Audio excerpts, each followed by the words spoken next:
ஏண்டா டேய், இந்த பெரிய மனுஷன் எவ்வளோ சொல்லிட்டு இருக்கான் சாப்பிட சொல்லி, நீ என்னடா சாப்பிடாம உட்காந்துட்டு இருக்க?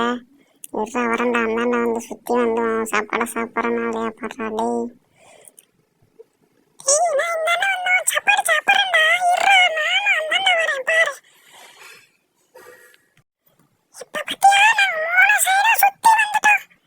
டேய் என்னடா பார்த்துக்கிட்டே இருக்கீங்க, ஏறுறா தவளை தவளை தவளை வந்து இருறா அவன் என்ன பண்ணுறான்னு பார்ப்போம். சுற்றி சுற்றி பார்த்துட்டு சும்மா அமைதியாக உட்காந்துட்டு இருக்கான். ஏய் இரு, நானும் வரேன்டி என்னடா. டேய் என்னடா சைலண்டாக நான் ஏறுறேன் பாடுறா டேய். நான் மேலே வந்து எட்டி பார்க்குறேன்னா இல்லையா பாரு.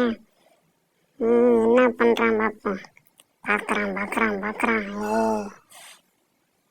ஏய் இங்கே வாடி, இங்கே வா. ஏண்டி போடுறேன்? ஏய் போங்கடி, ஏய் போங்கடி, நான் வெளியில் போகிறேன்டி. இவன்ட்டெல்லாம் சாப்பாடெல்லாம் சாப்பிட முடியாதுடி. சரி சரி இரு, நானும் பார்த்துட்டு உட்காந்துட்டு இருக்கோம். இவன் எப்போ எழுந்திருப்பான்னு பார்க்குறான்.